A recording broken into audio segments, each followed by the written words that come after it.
So welcome back to the shop, friends. So today I thought I'd share with you the correct method for soldering wires. Soldering, of course, in my opinion, is the best way to connect wires. Many of us kind of maybe default to these little guys. We've seen these little automotive style connectors in there, and well, they're not great.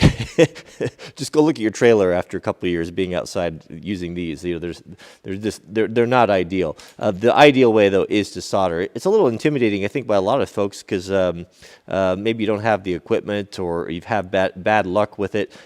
I'll show you how easy this is to do with just a tiny handful of tools, and I'll show you. Let's go into the kit right now. There's really just a few things you need in your kit. And, you know, it's worth $100 or so. You can put together this kit that'll serve you for a lifetime. You'll be able to repair electronics and different things that oftentimes we just throw it away because it's not worth the trouble of trying to find someone to fix it, you know, little things that come loose. I think it's worth it. So yeah, just get yourself a soldering gun. You don't have to get anything fancy. Just these Wellers are good. They're probably in the, I don't know, $40 range, not very much. You want some rosin paste flux. You want a little brush and some rosin core solder. You don't want to use the solder you use for plumbing. It's not the right stuff. And this right here, this stuff's amazing. This is a 3M silicone dielectric grease type of thing that we'll use, as well as, you know, a good selection of shrink tubing. So let's show you how to prep it, and then we'll go through the whole process here. Do yourself a favor and get a couple of these alligator clips. You don't have to have those fancy stands, you know, if you're just doing this once in a while. Take 2 alligator clips and clamp them in your vise like this. Now, some of these alligator clips have a pretty tight spring on them, so take some shrink tubing on the ones you're going to keep in your kit and just melt it on there, and that way they won't mess up your wire. And this is going to hold things securely, and you're just going to get a whole lot better job. Okay, so for joining the wire, there's a couple different ways of doing it, but what I have found to be the best, and this is what Granddad always did it, is you fray the ends of the wire like this. You kind of splay them out like this and join them so they intermingle, kind of mesh like fingers together. Pinch one side like this here and start bringing everything together, and then twist. Twist this side here, and then twist this side over here like that. And that's going to give you the cleanest, the smallest, because we're going to shrink. If this is going to be something that's exposed and we're going to put our shrink tubing on there, it's going to be a little more low profile and look a little better. Now we can clamp it into our jaws and get everything ready for the solder. I don't think I mentioned you want a damp sponge too. Just any sort of old worn out sponge would be fine. Now with everything ready, you're going to take your rosin flux, right, and we're going to apply that on there like that. So just coat that on there, and that's going to help that solder to bind. Probably wouldn't be a bad idea to have heated that up first. And then we're going to get our soldering iron and untangle the cord that hooks on everything. Okay, so this shouldn't take long to heat up. So what we're going to do is we're going to put that on there like that, just until that flux starts to melt in, that rosin, and it starts to melt down inside the wires there, right? And then Granddad always said you touch the end of that there to tin it. I don't know why, I just always have. And we're going to heat from the bottom, and we're going to start heating that up until this melts. Now we don't want to touch the solder to the iron. Oh, that took a long time to heat up there. There we go. Now it's sucking in there just like that. We don't put so much on there that it's going to you know, drip off, and don't try to dribble it on there. I could probably use a little bit more right there. There we go. That's all. That solder joint looks pretty good. Now remember, this is marginal advice, so take it for what it's worth. Now we want to waterproof this. This is where we're going to use the 3M silicone paste. Having this in your shop, anytime you put together electrical connectors or anything like that, is so good. It's so good. And we'll just put a little bit of that on there like that. And then, now we're going to do our shrink tubing. Now, I'm going to use a piece of clear shrink tubing just so you can kind of see what's going on and what a great connection that this is.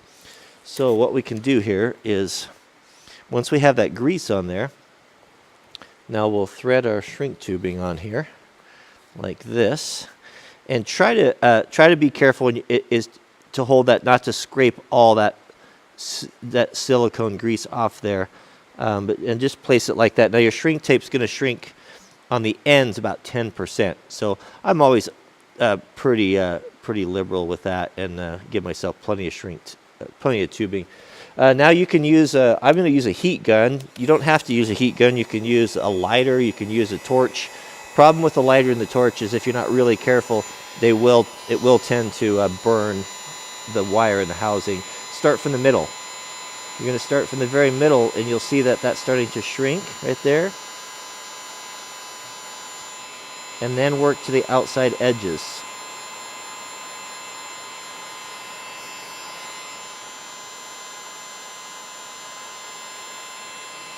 And you'll see, I think you can see, you'll see that silicone making that seal as the shrink tape tightens around the connection. And ideally you want it to squeeze out like that side right there. Probably should have put a little bit more on the housing, but that looks pretty good right there, actually. Now once that's cool to the touch, you can clean that silicone off there, and you have a really good, as good as you're going to get, a waterproof connection for joining two wires together. That's probably going to be tougher than the wire itself.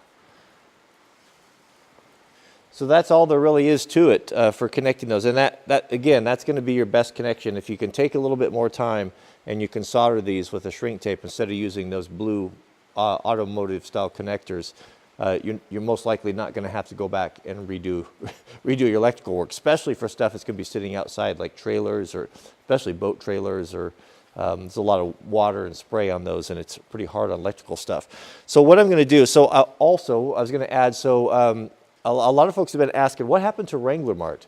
Wrangler Mart was our Amazon affiliate store where I put the things that I like. People often ask, what do you recommend? What do you like for, what's that shirt, or what pocket knife you like, or what camera equipment you're using? And then they shut down the stores. Well, we've got a new one now. They've started a new program, and I will put a link to that down in the subject heading. It's at the wranglermart.com will go over there. I'm forwarding those addresses. But what I'll do is, because I know I'll get a lot of questions about this, I'll do affiliate links. Affiliate links are a way for us to support the channel. If you buy something on Amazon that I feature in the video, we get a small percentage from that, and it helps us to fund the channel. It doesn't cost you any more than what you'd normally buy it for, but it's just a way of helping creators out. So what you're going to want for your electrical kit, just basic stuff, is a soldering iron. I'll put one there that's good quality and not too expensive, and a heat gun. When you're buying a heat gun, make sure you get one that stands on its own, that's got some feet on it. Like this one here will sit like this on your bench. That way you can work on it hands-free. So if you're heating stuff or like that, to have two hands and have it so you don't have to clamp it in the vise is actually pretty nice. So those are the two main things right there. I'll put the flux, the silicone paste. You definitely want some of that. That's a must-have. That's like the WD-40 of electrical work, and solder and shrink tape. If I was going to add to that, I would invest in a pair of good strippers. Wire strippers are very nice. They'll pay for themselves on it if you have a small project, and some good crimpers and nippers, and that's about it. So I'll put together that kit for you on the store. So thanks for watching, and we'll see you guys on the next video.